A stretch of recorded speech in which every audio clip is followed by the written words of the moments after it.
por la dirección de don Antonio Calderón, era que por lo menos los lunes el balcón verde esté iluminado, ¿verdad? De eso se trataba. Y nos decían que no, que nadie llegaba, que una vez al mes, que una vez cada 15 días, mira, ¿cómo está esto? Entonces, hubo una persona, la doctora Gloria Álvarez, que motorizó esto. Yo no quisiera ser la esposa de Gloria, pues un motor para trabajar. Yo no sé qué hace el esposo. Un motor. Es inteligente, es preparada, tiene tiempo, tiene plata, todo lo que se necesita para estar en política. Y entonces, gracias a la doctora, se articuló la Secretaría de Educación. Bueno, ahí hubo una desinteligencia entre Gloria y Bernal, y Gloria, que es, ya te dije, yo no la quiero esposa, se enojó y renunció. Pero aquí está, una cosa es renunciar a la Secretaría y otra seguir en la trinchera y en la guerra. Más ahora que el 14 lo tenemos aquí en la bolsa. Entonces, muy bien, pero yo quería hacerle este homenaje a Gloria y pedir un aplauso a todos.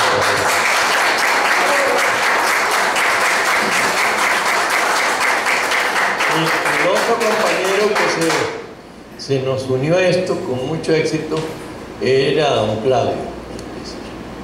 Claudio es un profesional en ciencias políticas, yo diría que es de los analistas políticos de moda hoy día. Y en eso de queríamos traer gente nueva, gente académica al partido, no siempre los mismos, ¿verdad? Nosotros, los jóvenes, ya no. Entonces don Claudio vino a ayudarnos en otra instancia muy importante que pronto van a anunciarla a ustedes con Bernal y Antonio del partido, que es el Instituto Rodrigo Facio. Esa es otra cosa central. Está muy junto lo que es capacitación, Instituto Rodrigo Facio. Y esto de los lunes, que es lo que llamamos conversatorios. Es una instancia para discutir ideas. Don Claudio ha venido a enriquecernos con un académico nuevo y entonces está montando lo del Rodrigo Facio, es el director. Bueno, y aquí estamos. En vista de la renuncia de Gloria, me imagino que sustituir a Gloria no es tan fácil y que no lo van a hacer ya. Eso se va a tomar, si de pronto vienen ahora ya los estatutos y otras cosas, y esto se va a ir rodando, y cuidado si no el año entrante. Entonces yo tenía miedo, don Claudio, de que se nos apagaran los lunes, ¿me entiende? Y lo que nos ha costado para poner a caminar esto. Entonces yo me ofrecí a sostener la burra de los conversatorios, aclaro, no de la Secretaría, no, eso no, de los conversatorios de aquí a diciembre.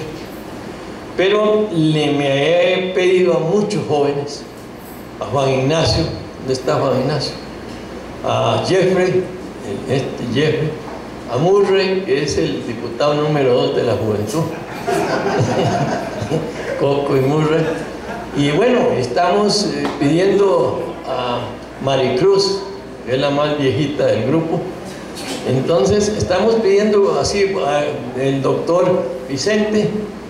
Sí, lo que quisiéramos, Murillo, por supuesto, que hoy vino acompañado de muchachas muy bonitas. Entonces, lo que queremos es que todas las voces del partido, pero por favor, todas estén aquí. Que nadie diga, ah, no, a mí me excluyeron. No, aquí lo único prohibido los lunes, lo único prohibido es no pensar. ¿Me entienden? No pensar, está prohibido. Entonces queremos ir introduciendo temas polémicos, los que ustedes quieran, polémicos, un poquito de actualidad, el tema de la orientación sexual, cosas que uno no sabe,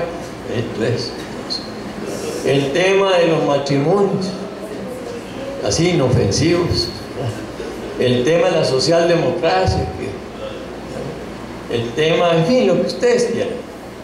Esa es la idea, que nos echemos esto al hombro entre todos de aquí a diciembre. Así que no bajemos de 50, 60, 80 personas, invitando amigos, vamos al balcón, vamos al balcón. Bueno, hoy iniciamos, don Claudio, la exposición número 1 de 3 charlas con don Claudio. Eso nos da tiempo para nosotros empezar a ver cuáles son los temas que siguen el cuarto lunes, ¿verdad? Recordando que vamos a pasar el 12 de octubre otra vez, 61 años. Entonces, bueno, son temas que tenemos que ir enfrentando. Don Claudio, muchas gracias por acompañarnos. Y le cedo la palabra. Ya usted tiene cara como diputado, ¿eh? Bueno, buenas noches. Chicos, se me adelantó porque cuando entré y vi a Gloria aquí, yo esperaba ser yo el que pidiera el aplauso para Gloria. Pero chicos, siempre de aguafiestas, se me adelantó. Creo que Gloria hizo un trabajo extraordinario. En el poco tiempo que estuvo, hizo más en la Secretaría de Educación que algunos que han pasado 4 años ahí. Entonces, Gloria superó con creces, ¿en cuánto? 4 meses, 5 meses, 6 meses. Y yo les he de decir que nosotros empezamos con ese proyecto sin ser secretaría, los 3 como mexicanos. Cuando nos reuníamos, la primera reunión llegaron 15. Después apareció Carlitos ayudándonos, que fue el cuarto, el D'Artagnan que faltaba. Y después de ese montón de gente que llegaba, al final de cuentas, seguramente como no habían puestos políticos que distribuir, sino que era puro voluntariado, como dice Chico, y quedamos los 4. Chico, como ya tiene espacio en el partido, no se preocupaba por tener más. A Gloria le tocó la secretaría y pues a mí después me ofrecieron el espacio del Rodrigo Facio, y he de decirles que lo acepté por una sencilla razón. Desde chiquillo yo me acostumbré a admirar a Rodrigo Facio, y entonces cuando me ofrecieron la dirección del instituto, a mí Rodrigo Facio me inspira terriblemente. Es un hombre extraordinario que hay que leerlo, hay que meterse en la constituyente, hay que meterse en sus escritos. Yo hoy le decía a Bernal Jiménez en una reunión que teníamos en la mañana que Rodrigo Facio es el Bernstein, el Edward Bernstein de la socialdemocracia. Es el costarricense que vino a plantear la socialdemocracia en Costa Rica, que vino a hacer ese punto de inflexión.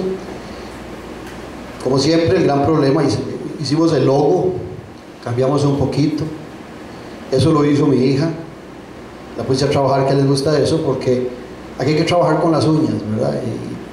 Y es difícil. En el partido más grande de Costa Rica y la segunda institución más importante como partido político de América Latina, solo superado por el PRI. Y vieron cómo cuesta todavía jinetear platilla para este tipo de cosas. Cuando Chico me planteó que le ayudara con esto, yo le dije, bueno, está bien. Le digo, oye, pongámosle la mampara del instituto para que vean que estamos haciendo algo, porque como no hay plata, que la gente vea que estamos intentando hacer algo. Y quise aprovechar la oportunidad, pero la verdad es que esto es un esfuerzo que Gloria desarrolló y que Chico le ha dado continuidad. Siempre fue una idea de Chico, ¿verdad? Que los lunes fuera aquí bien motivante. Yo le decía a Chico que era un día ideal, porque es tan re malo el lunes que no hay nada que hacer, ¿verdad? Entonces no le jode a uno el sábado, no le jode el viernes, no le jode los días de marcar. Bueno, yo sé si todavía los chiquillos marcan martes y jueves como antes, pero por lo menos, ¿no? El partido de fútbol son los miércoles. Entonces es el día más hueso, especialmente para estas actividades políticas. Cuando me plantearon la posibilidad, porque esto ya lo teníamos planteado con Gloria, lo habíamos programado, yo le decía a Gloria que yo quería meter un tema nuevo, interesante, novedoso, que era la comunicación política, que está mal interpretada o está mal conceptualizada por los políticos y por los partidos políticos. Entonces se me ocurrió ponerle comunicación política en el marco de una nueva realidad social, porque más adelante, en los próximos lunes, yo voy a tocar 2 charlas, la de la comunicación política, que es una legitimación democrática, y el mercadeo político, que tan solo es un pie de amigo, pero pareciera que hoy la concentración de los políticos está más en mercadear imagen que en entender la verdadera significación de la comunicación política. Pero hoy yo quisiera que tocáramos el tema del buen político y la buena política como producto de la comunicación política. Si ustedes ven el título de hoy, encuentran la palabra política o político en el título en 3 ocasiones, y yo marco ahí el buen y el bueno, porque yo soy de la idea o de la filosofía que cuando uno se mete en política como cualquier cosa en la vida, uno tiene que pensar en una utopía, porque el problema de nuestras sociedades es que hemos dejado de pensar en la utopía, entonces nos conformamos con la mediocridad. Cuando uno piensa en una utopía a sabiendas de que es muy difícil alcanzar esa estrella, pues uno intenta acercarse a ella, y entonces el producto que da es un buen producto. Ahora, cuando uno habla de la buena política, uno empieza a cuestionarse qué es la buena política. Aristóteles planteaba que es la más subjetiva de las ciencias por lo complejo del proceder humano en su conjunto. Aristóteles tenía un libro que se llamaba La Política y hacía la primera referencia a un libro completo en aquellos tiempos dedicado a la política. Aristóteles, siendo discípulo de Platón, tenía diferencias sustanciales sobre el acontecer en la sociedad con Platón. Él se atrevía a decir que la política es una actividad tan diversa que una sociedad está impregnada de ella, y que el éxito de una sociedad está en comprender que la diversidad es lo que marca la buena convivencia en una sociedad. Platón creía que la convivencia entre todos podía mantenerse si todos éramos iguales, si todos compartíamos prácticamente todos las mismas ideas. Aristóteles se le planta a su maestro y dice que no, que la política es una actividad de diversidad. Bueno, cuando uno plantea que la política es una actividad de diversidad, Platón también plantea que es la democracia la que es resultado de la política, no al revés. No es que la democracia nos dé espacio para que haya política, no. Cuando hay política en una sociedad es porque hay diversidad, porque se respeta lo que otros piensan, porque se comparta o no, se siente que hay espacio para esa gente y que debe respetársele. En la medida en que empezamos a respetar a los demás, pues se empieza a generar un sistema democrático. Y eso era lo que planteaba Aristóteles. Entonces nosotros tenemos que entender, y vean, hace más de 2000 años se hablaba de la diversidad. Hoy todavía a muchos partidos políticos, y a mí me sorprende cuando veo a nuestro partido que no acepta la diversidad en diferentes criterios, cuando por allá de inicios del siglo XVIII Bebel planteaba ya los derechos de los homosexuales desde entonces, cuando ya Liberación planteaba desde sus inicios 2 fundamentos claves de la socialdemocracia: la participación y el voto democrático, y el respeto a la diversidad. Pero pareciera que los partidos van perdiendo un poco de esa noción. Bueno, entonces en ese marco de diversidad que es la política, nosotros cuando hablamos de la buena política, les repito, estamos pensando en la utopía para acercarnos lo más posible a ella. Estamos pensando que la política está al servicio de la gente. Es un apostolado.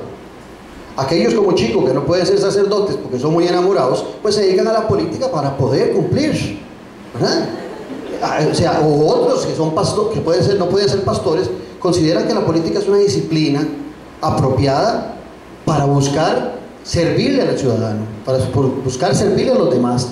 No a todo mundo le gusta la política. Y eso, un amigo que no se conocieron y eran contemporáneos de Platón, que es Confucio, no había internet en ese tiempo para que se conocieran, pero eran contemporáneos. Confucio decía que había gente que le gustaba participar para gobernar, y otros solo querían ser gobernados, no les interesaba participar en política, pero que era necesario, así como Platón y Aristóteles hicieron el liceo y conformaron la academia, también Confucio creó una escuela para aprender a gobernar y una escuela para aprender a ser gobernados, que es muchas veces lo que al ciudadano le cuesta comprender. Bueno, entonces, si la política es un apostolado, es para acordar, coincidir, buscar el bien común. Eso es más sencillo entenderlo que entender qué es un buen político. Piensen ustedes en qué es un buen político. Piensen en un animal que a ustedes les causa empatía, con el animal que a ustedes les gusta. Yo sé que hay más de uno, como Yayo, que todo le gusta, pero piensen en un solo animal. Yayo, como es veterinario, pues todos los animales son fabulosos, pero piensen en cuál animal a ustedes les gusta. ¿Vos en cuál animal pensaste? En el delfín. ¿Por qué en el delfín?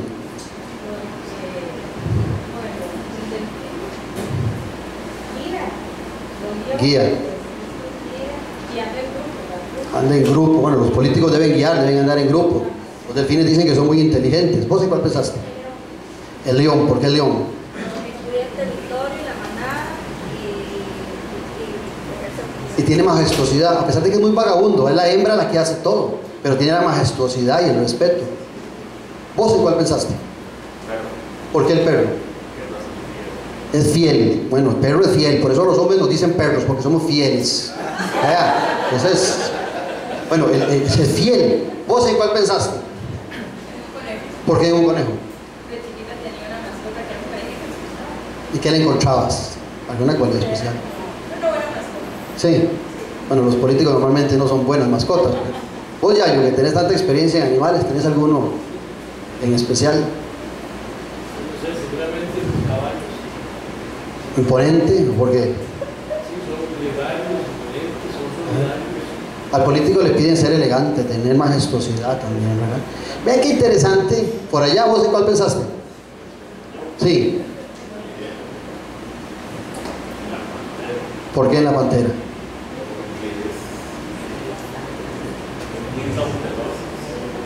Bueno, el político debe ser cauteloso. Pero vean qué interesante que cuando nosotros empezamos a fijarnos en un animal, lo que buscamos es una cualidad. Yo esto lo he hecho en muchas charlas fuera del país, aquí, y nunca nadie me dice que el hombre. Y el hombre es parte del reino animal, ¿no es cierto? Y todas esas cualidades individuales que encontramos en los animales, las podría tener el hombre en conjunto. Pero hay un animal que cuando uno quiere saber qué es un buen político, reúne todas las características para que sea un buen político. El elefante. ¿Y por qué el elefante reúne las características que debería tener un buen político? Véanlo bien. En primera instancia, alguien, un buen político que quiere ingresar, que tiene que tener buen tacto para la comunicación política, tiene que tener buenos oídos. Grandes oídos para oír todo lo que pasa en su alrededor. El elefante tiene dos grandes orejas. Y como todos nosotros, tiene dos orejas y solo una boca, porque para Dios era más importante que oyéramos que habláramos. Pero el elefante, aparte de eso, tiene una gran nariz, que es el olfato que requiere un político a la hora de ejercer la profesión. Aparte de eso, el elefante husmea, mete entre las montañas, entre los matorrales la nariz, para husmear y oler qué está pasando ahí. Pero hay algo que tiene muy grande el elefante, que es así colmillo, experiencia. Y un político requiere tener experiencia. Los jóvenes tienen que ir quemando etapas, porque hemos visto muchos jóvenes que participan en política y rápidamente se queman, porque no tienen la experiencia de saber ir dando los pasos poco a poco. Pero hay otra cosa que no se le ve al elefante y que es maravilloso. El elefante es inteligente y tiene una memoria extraordinaria. El elefante se acuerda a quién le hace daño, por dónde no debe pasar para que se repita el daño que le hicieron. Pero aparte de eso, tiene otra característica que ocupa el político. Hay algunos muy jóvenes aquí, pero los que tenemos un poquillo más de años nos acordamos de las películas de Tarzán, cuando hombres iban encima de los elefantes y les tiraban las flechas, no los pegaban y las flechas le rebotaban en la piel del elefante, porque tiene la piel tan gruesa que esas flechas venenosas que se tiran en la política las rechaza con su piel el elefante. El político tiene que saber que se mete a un escenario donde le van a tirar flechas y que tiene que rebotar con su piel, que tiene que ser gruesa. Lo que pasa es que hoy en día no son de piel gruesa, sino cara de barros, que es diferente. El elefante no es cara de barro, es de piel gruesa. Y hay algo fundamental que cuesta ver al elefante. La cola es chiquitita, no se la maja. No hay cola que majarle, es honesto. ¿Han oído ese cuento con sus padres? No hay cola que majarle. El elefante es honesto. Pero hay otro detalle que es fundamental para saber que es un buen político y que tiene el elefante. Por su tamaño, por su majestuosidad, pase donde pase el elefante, deja huella. Y el que pasa por donde estaba el elefante se da cuenta que hay una huella. Usted sabe por dónde pasó José Figueres Ferrer. Usted sabe por dónde pasó Daniel Oduber. Usted sabe por dónde pasó don Oscar Arias. Usted sabe por dónde pasó Rodrigo Facio porque dejaron huella en esta tierra. Y estoy hablando solo de los nuestros, pero al otro lado también hay gente fundamental que dejó huella. Esas son las características que uno requeriría para un buen político. Por supuesto que es una utopía, porque la política no está solamente llena de gente buena, de buenos políticos. Hay políticos malos, que no, tal vez usted tiene todas esas condiciones y ellos no la van a tener y usted tiene que enfrentarse a ellos. Resulta que había un genio, era un genio. La gente que no conoce de Maquiavelo lo presenta como lo que no es. Cuando usted estudia a Maquiavelo, dentro de su contexto, se da cuenta que Maquiavelo era un hombre extraordinariamente inteligente, era un asesor y un extraordinario. Una cosa que yo critico mucho es que cuando alguien actúa mal, dicen es que es maquiavélico. Seguro como la palabra suena como a mal, la gente le suena bonito decirle maquiavélico, suena como a terrorífico, ¿verdad? Pero no es lo correcto. Una cosa es este hombre que era extraordinario y otra es este hombre grande en tamaño pero insignificante en la política, que era Rasputín. Son cosas diferentes. Este era un hombre brillante. Entonces, Maquiavelo decía que había dos formas de competir en la política: con las leyes que son propias de la creación de los hombres y las mujeres, que es un marco, digamos, formal en el que se desarrolla, pero que hay otro marco que es fundamental para el político, que es con la fuerza propia de los animales. Entonces, Maquiavelo decía que el hombre, siguiendo con los animales, debería comportarse como un zorro para descubrir las trampas, porque el león no se da cuenta de dónde están las trampas, el zorro sí, pero el zorro con su pinta no espanta a los lobos. En cambio el león, con su majestuosidad, sí espanta a los lobos. Entonces esa mezcla, este es el plan B que hay que tener, porque cuando uno ingresa en la política, no todos son los que usted topan tienen las características del elefante. Entonces hay que tener algo adicional para poder enfrentar a estos que no tienen esas cualidades. Entonces, ¿qué es la comunicación política? Ya con ese marco de lo que es la buena política y lo que es el buen político, uno podría decir, pensando otra vez en Aristóteles, que si la democracia es producto de la política, exige la democracia y exige la política, por supuesto, el diálogo. Pero la comunicación política son canales, los canales adecuados que se requieren para que esa comunicación, que es de doble vía, entre gobernantes y gobernados, se dé en un marco en donde el ciudadano no esté marginado del saber. Digo esto porque hoy en día, cuando hablamos de comunicación política, hay una mala concepción y ahora la vamos a desarrollar. Pero estamos en un mundo en donde hemos tratado de evitar que el ciudadano esté informado y participe. Hemos creído que por lo menos los que están metidos en política, de que el ciudadano no debe meterse en las grandes decisiones, sino debe participar. Pero la comunicación política exige y genera un cambio en la manera de pensar y actuar de la sociedad. Usted no puede involucrar a la sociedad, no puede involucrar al ciudadano si no le da espacios.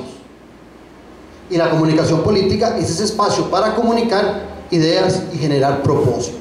Es una interacción social. Y quiero devolverme un poco en el tema. La comunicación política tiene dos vías: el que recibe la información y el que la da, pero es un intercambio de información.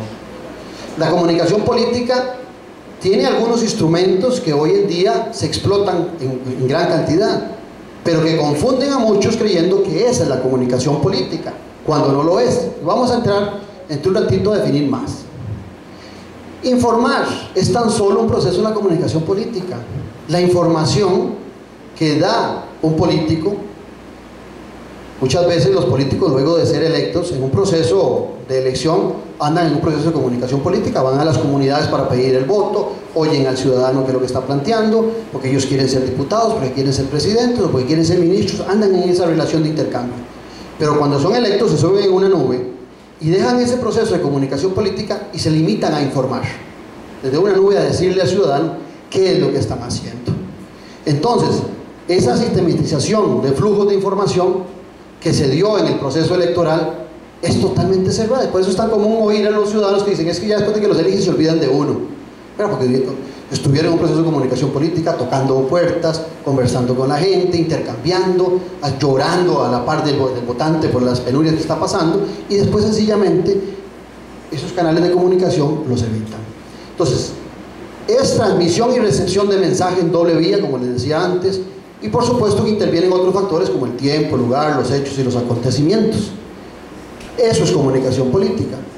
Pero la comunicación política es una de las piezas esenciales del nuevo modelo democrático. Por mucho tiempo, nosotros nos concentramos en la soberanía del pueblo y en el principio de elección. Y hoy en día hemos olvidado lo que es la comunicación política cuando es el momento en que más lo está exigiendo el ciudadano. El ciudadano también tiene culpa. Nosotros pasamos a un proceso, a una democracia de representación que la entendíamos la mayoría. Pero hubo un momento en que el ciudadano se sintió en un confort y dejó de participar. El político se sintió bendecido porque le quitaban el peso de generar esa comunicación política con todos esos actores sociales y pasamos de una democracia representativa a una democracia delegativa, en donde todo se le delegó a los representantes que dejaron de representarnos por un lado, que no teníamos identificación con ellos, pero que era una culpa también del ciudadano que se acostumbró a esa delegación. Hoy, como lo vamos a ver la próxima semana, el mundo ha cambiado y todos estos procesos de los indignados y todos estos levantamientos que ustedes ven a nivel mundial es porque hay un exigimiento de comunicación política, de participación que el ciudadano le está pidiendo al político, pero el político se le olvidó que era la comunicación. Entonces esos son los tres fundamentos de la nueva democracia. Pero algunos creen erróneamente que comunicación política, cuando las cosas caminan mal, es poner un ministro de información. Y entonces es común que oigamos a un ministro de información diciendo que es que estamos en una situación en donde no hemos sabido informarle al ciudadano de lo que estamos haciendo. Entonces miren que ahí mismo está el error, no hemos podido informarle de lo que estamos haciendo. Bueno, es que hemos tenido una mala comunicación con el ciudadano, sería más correcto.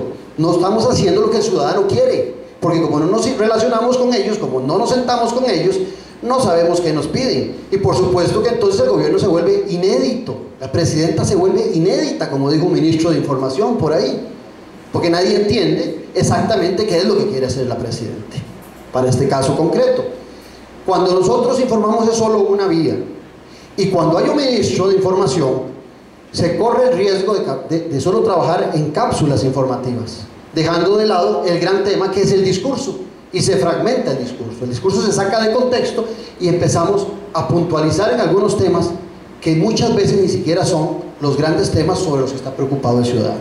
Entonces, este es un error muy común que inclusive creo que la sapiencia de muchos de nuestros políticos, ni siquiera el Ministerio de Información existe, no hay ni ley orgánica de eso, es un invento cuando el agua le llega al gobernante a la cintura o cuando tiene que complacer a algún diputado para que deje de ser el diputado porque ya está cansado de la Asamblea Legislativa. Entonces ahí está el Ministerio de Información. Y vea que nosotros en los dos últimos gobiernos nuestros ha sucedido eso, ¿verdad? Que ha sido como un bálsamo para sacar a algún diputado que ya está cansado de estar en la Asamblea Legislativa, porque la Asamblea Legislativa le exige a usted grandes grados de comunicación política, con la divergencia, 8 partidos diferentes, con los ciudadanos que llegan ahí. Si usted no es un buen político, usted no va a soportar la Asamblea Legislativa, porque la Asamblea Legislativa le exige a usted tener una comunicación política constante, soportar las divergencias, soportar las diferencias de otros partidos y sentarse a negociar. Entonces, solo los buenos comunicadores políticos seguramente aguantarían el proceso de una Asamblea Legislativa. Pero el proceso de la comunicación política es un proceso obligado de todos los que participan en política. Cuando nosotros hablamos de presidentes ejecutivos, de ministros y de presidentes, estamos hablando de la dirección superior de un gobierno. Esos funcionarios todos tienen que ser políticos antes que tecnócratas. Si tiene un conocimiento del área que está de un 30-85%, muy bien, pero que sea un 65% político, porque hasta la misma ley de administración pública y hasta la misma Constitución establece que el funcionario político de más alto rango del sector, del ministerio, es el ministro, y la misma ley establece que el jefe administrativo es el viceministro. Léanlo, no estoy inventando nada. O sea, los que hicieron eso sabían de lo que hablaban, pero resulta que hoy el ministro administra y los viceministros politiquean y se les olvida cuáles son sus funciones reales. Entonces la necesidad de tener líderes 16, 17 o ahora hasta 21 ministerios hay. Usted ocupa líderes que sepan no solamente hablar sino oír, que en cada una de sus manos el instrumento más importante que tenga es voz y oído. En esa misma medida son líderes que son fundamentales en la acción de gobierno. Pero resulta que muchos también se cansan del trabajo en los respectivos ministerios porque también se aíslan. Es muy común, por ejemplo, los alcaldes son funcionarios, son gobernantes, gobernantes del sector, son políticos. Cuando un alcalde se mete al escritorio a revisar toda la papelería, pierde noción del trabajo que está haciendo y se vuelve el administrador o el auditor de toda la facturación y de todos los temas que pasa por ahí, y se le olvida su función con los ciudadanos. Los gobernantes son políticos. Una cosa es administrar un país y otra cosa es gobernar un país. Son dos cosas muy diferentes. Ahora bien, es común hoy en día, que creo que no hay que ampliar mayor cosa en relación a la mediatización. Todo el mundo comprende qué es la mediatización. Los medios de comunicación metidos, definiendo asuntos de política. Pero resulta que la mediatización no solamente se da por los medios de comunicación, sino que también los políticos han encontrado un espacio muy confortable con los medios de comunicación. Pero la mediación es diferente. La mediación es un conjunto de herramientas que utilizan los medios en sus informaciones. ¿Qué es mediación? Mediar. ¿Cómo mediaba el político antes con el ciudadano? Por medio de procesos de comunicación política, relacionándose con el ciudadano, entendía cuáles eran las aspiraciones, los objetivos de ese ciudadano, se acercaba a él, y cuando definía políticas públicas y cuando tomaba decisiones, ya había definido un marco que le daba consustancialidad a todos esos conocimientos de qué quería el ciudadano. Pero el político dejó de la mediación y pasó también a la mediatización. Pero hay una gran desventaja. Es más fácil para los dueños de medios de comunicación, que todos los medios de comunicación tienen dueño. No seamos tan inocentes.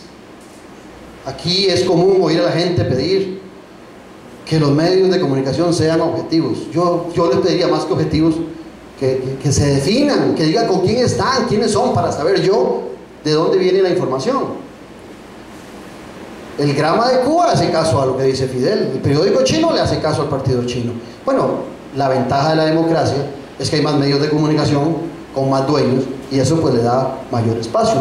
Pero no cometamos el error de pensar que los medios de comunicación puedan ser tan objetivos como queremos a veces. Entonces, la posición de los medios de comunicación, con dos caras, viendo al ciudadano y viendo al político, le da una ventaja para que ellos transmitan sus mensajes, muchas veces de acuerdo a sus intereses, muchas veces de acuerdo a una preferencia política, y tienen una ventaja: la puesta en escena. Saben cómo tomar al político si le sacan la noticia en el peor de sus momentos, cuando está despeinado, cuando está cansado, ¿verdad? Entonces eso es parte de esa mediatización. Los comentarios que dicen, los editoriales, hoy vemos tanto editorial que al ciudadano le gusta. Ya por ejemplo en el caso de Telenoticias es común oír a doña Pilar haciendo los editoriales, ya a la gente le gusta, pero normalmente esos editoriales buscan una referencia con el ciudadano. Entonces se vuelve una mediación. El problema con la mediatización es que la mediatización es el uso, el recurrir a los medios de comunicación para transmitir mensaje. Pero los medios de comunicación no solamente tienen un dueño que tiene la facilidad de dominar, de mediar por un lado, y por otro lado comunicar. El político, cuando tiene suerte, logra algún grado de mediación por medio de los medios de comunicación, pero siempre y cuando tenga argumentos políticos. Y los argumentos políticos sólidos para un político se los da su relación con el ciudadano. Y su relación con el ciudadano y el intercambio que pueda tener, por ejemplo, un ministro de Educación, para saber qué está pasando en su sector de educación, le exige una comunicación directa con los agremiados, con los profesores, con los maestros. Es muy común que ante el desgaste que provoca esa comunicación política, porque no es fácil oír los diferentes planteamientos para tener un sustento para tomar decisiones, muchos prefieran la comodidad de la tecnocracia para tomar decisiones que muchas veces a él le parece que son lo más apropiado, pero que están totalmente distanciados de lo que el sector está reclamando como necesario.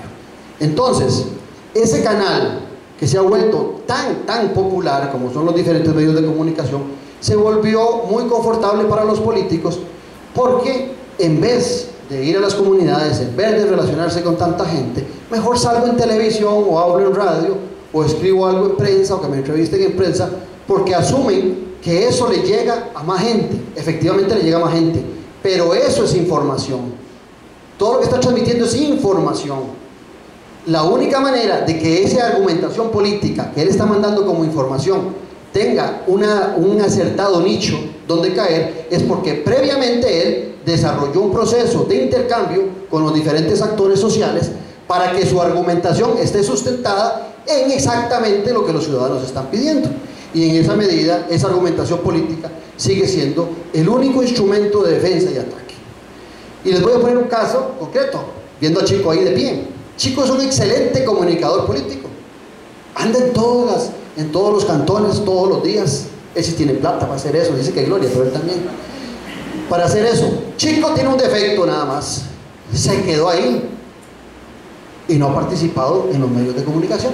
Chico no lee periódicos, ahora está yendo al radio y otras cosas, pero los medios de comunicación son un instrumento más hoy en día, porque el mundo cambió y porque se evolucionaron.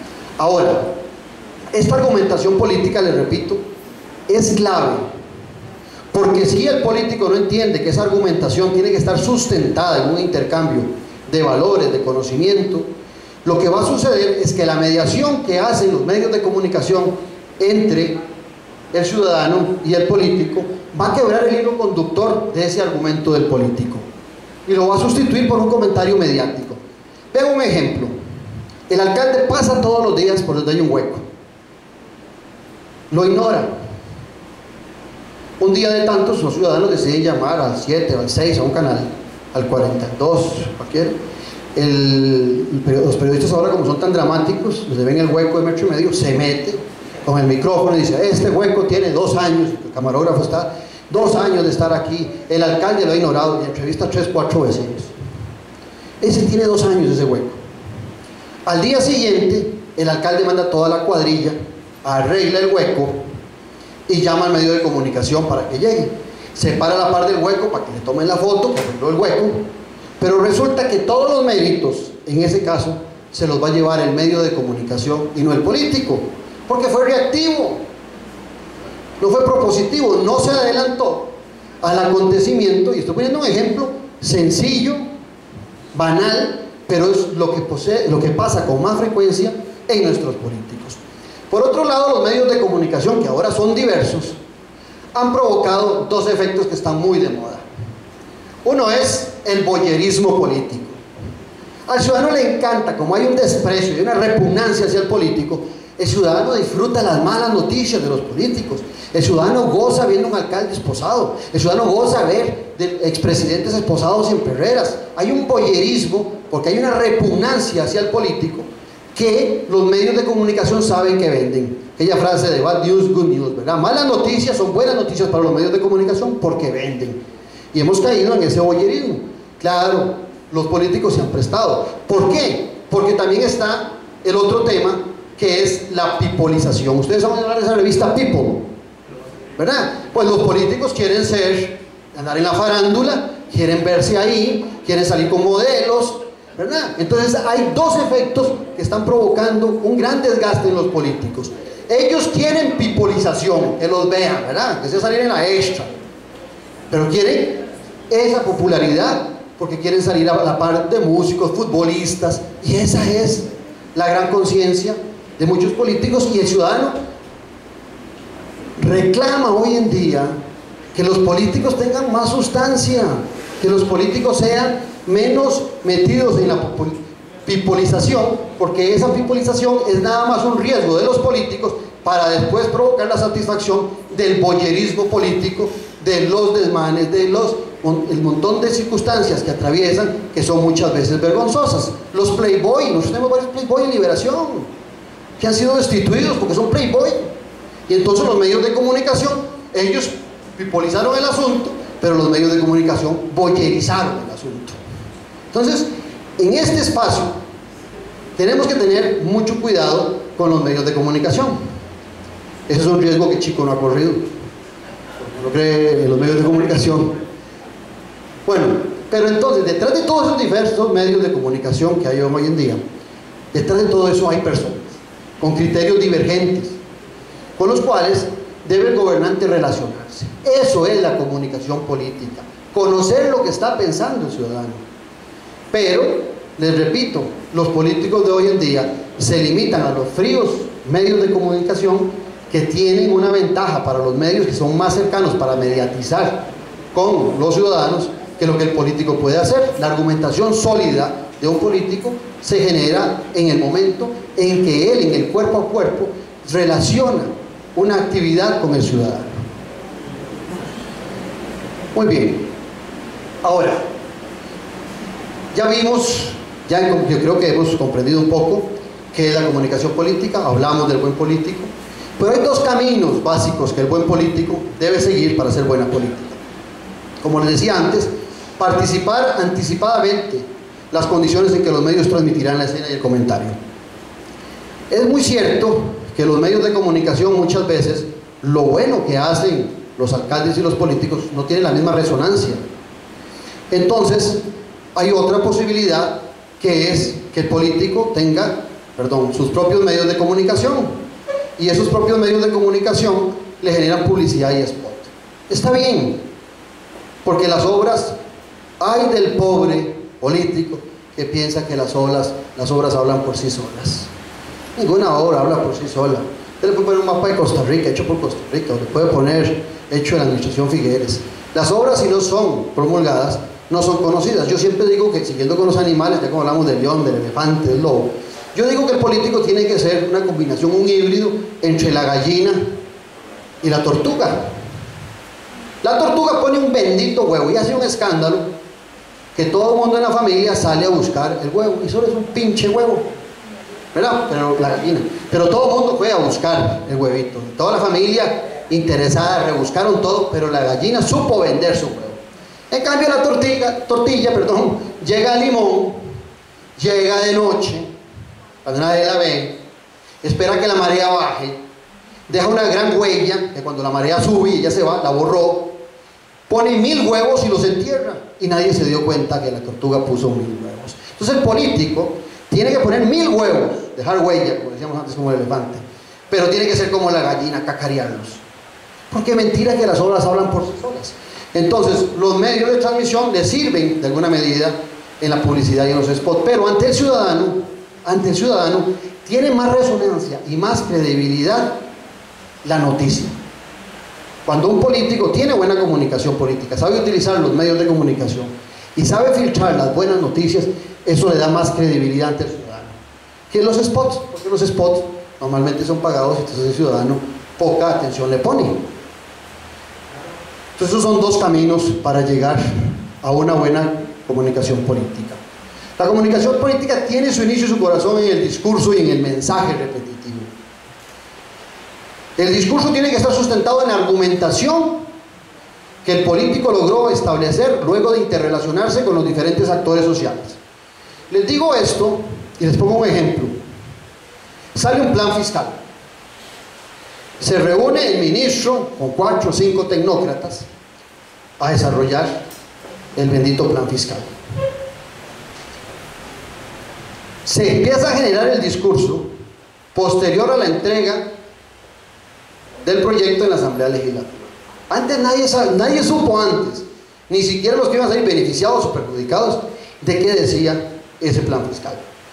Cuando el plan fiscal llega a la Asamblea Legislativa, todos los actores sociales que tienen posibilidad de veto, que pueden ser formales o informales, empezaron a pelear con el plan fiscal.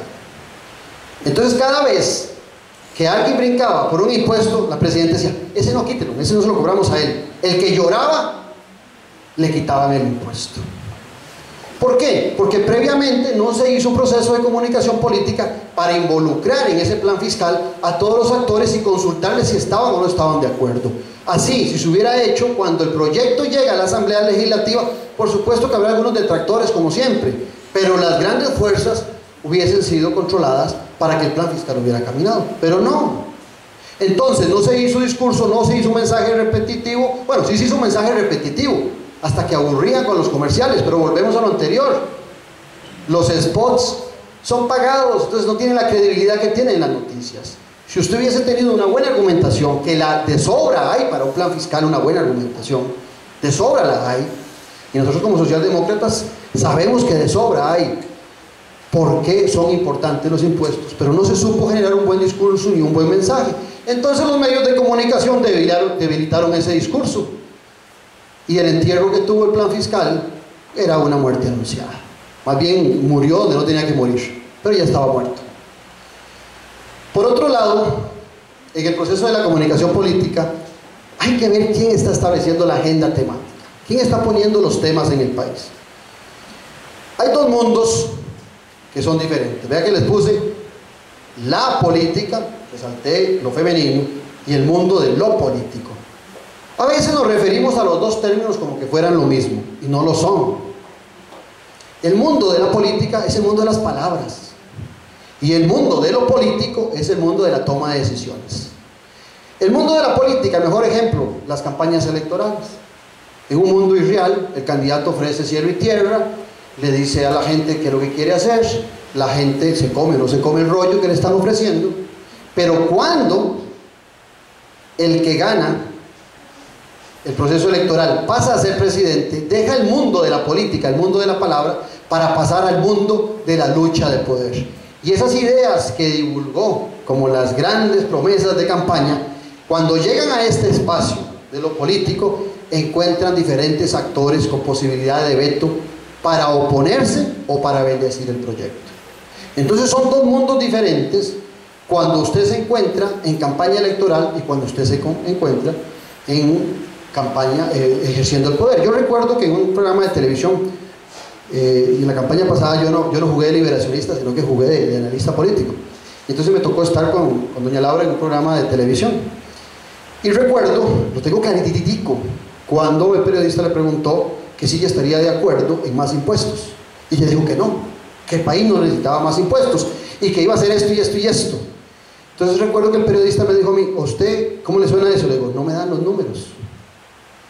Todo lo que la presidenta quiere, la candidata en ese momento quiere hacer, requiere de más impuestos.